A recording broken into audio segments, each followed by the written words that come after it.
With Formula One's soaring popularity over the last 4 years due to the success of Netflix's Drive to Survive, more fans are following Formula One than ever before.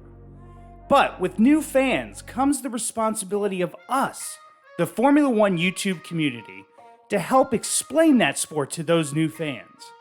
So guys, I am the American F1 fan Eric Ringel, and here is the American F1 Fan's Guide to Formula One.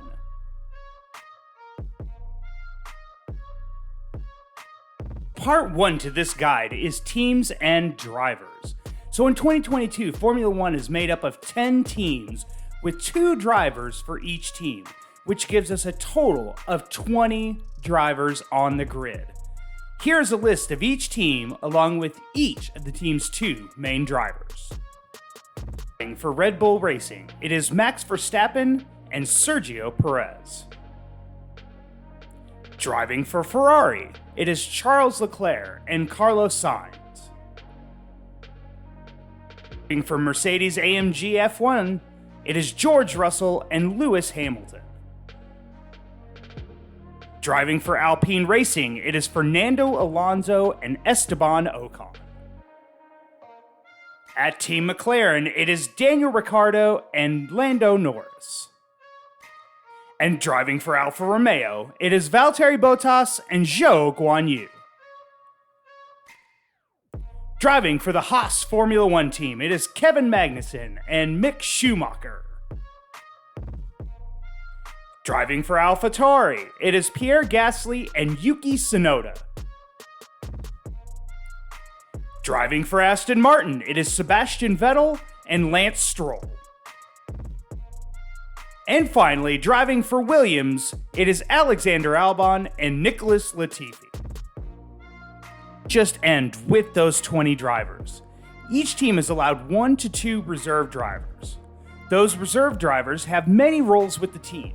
Those roles can range from taking the place of another main driver due to injury or illness, testing the car throughout the season during practice sessions or testing sessions, and developing potential setups for each race weekend.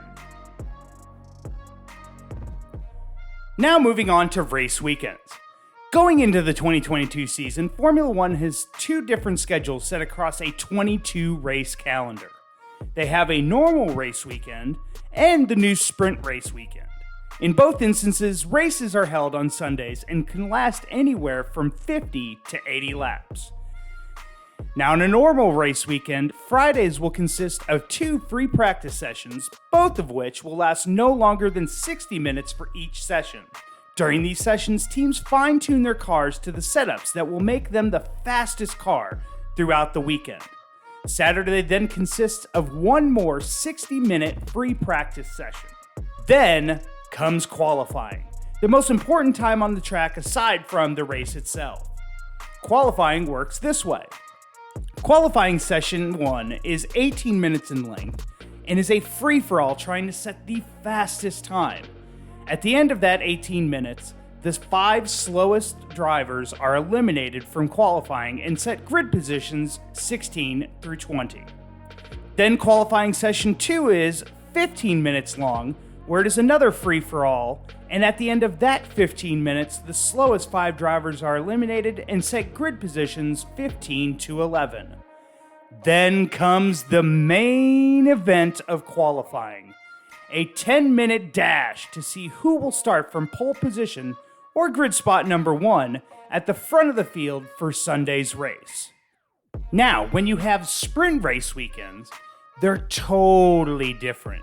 On Friday, you have 1 60-minute free practice session before then comes qualifying for the sprint race itself. Qualifying for the sprint race works the exact same way as normal qualifying, but this qualifying sets the grid for the sprint race to be held on Saturday. Then once Saturday arrives, you have 1 more 60-minute free practice session before it's time to go sprint racing. The Formula One sprint will race over 100 kilometers and lasts around 25 to 30 minutes. It is designed to provide a short and fast-paced racing spectacle that will then set the grid for the main race that happens on Sunday. Points are awarded during the sprint race for the top 8 positions, with the winner receiving 8 points, and so on. It's now time for Sunday. It's race day. It's now time for the race to begin. Drivers will line up on the grid and go on what's called a formation lap. This lap around the track is a way for drivers to do one last systems check to make sure everything is working correctly on their car, but to also warm up those tires for the important start of the race. Once every driver is set, 5 red lights will come on. After those 5 lights come on, a randomized computer system will then turn off those red lights anywhere between 1 and 5 seconds. And then it's go, go, go, go! Then the race is finally on. It's not only on for the win, but for those coveted top 10 spots. During dry weather races, after the 3rd lap of the race, drivers will have several zones on the track where they are able to use what's called DRS, or better known as the drag reduction system. This allows the car from behind to open its rear wing, which creates more speed. To be able to use this DRS system, you must be within 1 second of the car in front of you. This is to promote more action and more passing throughout a race weekend. Once you get to the end of the race, though, points are only awarded for those top 10 drivers. The points are as follows. If you finish from 11th to 20th, you will get no points. If you finish in 10th place, you will get 1 point. In 9th, you receive 2 points. In 8th place, you get 4 points. In 7th place, 6. In 6th place, you get 8 points. In 5th place, you'll get 10. 4th, you'll get 12 points. 3rd, 15 points are awarded. For 2nd place, it is 18 points. And if you win the race, you score 25 big points. You can also receive an extra point at the end of the race if you have the fastest lap of the race time-wise. And now it's time to talk about tires. Now, during a race weekend, you may see different colors on tires that are put onto each and every car. This section is going to explain exactly what each of those colors mean. Now, when you see the red-walled tires, these are considered the softest of the tire compounds on any given weekend, which is why they are called soft tires. These are usually the fastest tire to drive on, but they don't last that long. Usually this tire is only used during qualifying sessions. This tire is usually the C5, C4, or C3 that is shown on the chart. Now, when you move on to the yellow wall tires, these are literally the middle of the spectrum, which leads to its name, the medium tire. This tire is just a little bit slower than the red wall tire. It also lasts just a little bit longer than the red wall tire.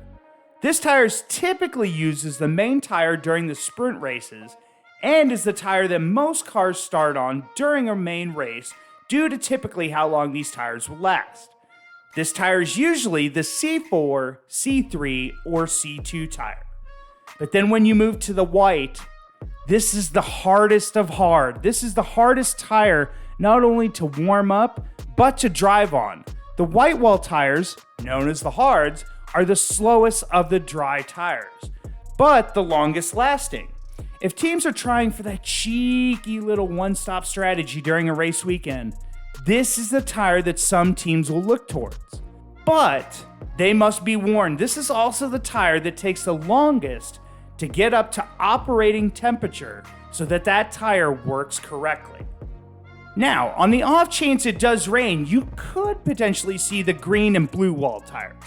Now, the green and blue wall tires are only used when it's raining or has rained on track. The green wall tire is used during drizzle, light rain, or a track that has had rain but is now stopped. Now, the blue wall tire, on the other hand, though, is only used in the event of a heavy torrential downpour or storm. Typically, though, races will not begin or start behind the safety car during this particular weather event. Now, during a race weekend, you may see different colored flags that are presented all throughout the track. It's now time to talk about what each of these flags actually mean. So when you see a yellow flag issued, that means that there's a hazard on track in that particular section of the track, and to be careful. But when you see a green flag, that means normal racing conditions now apply. Now, when you do see a red flag, that means the session is stopped or the race itself is stopped.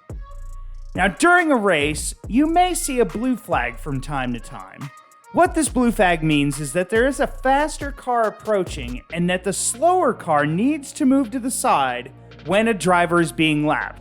Now, when you see a yellow and red striped flag, this means that the track is slippery. Now, when you see this flag, this typically means that oil or some kind of liquid has been laid down on the track.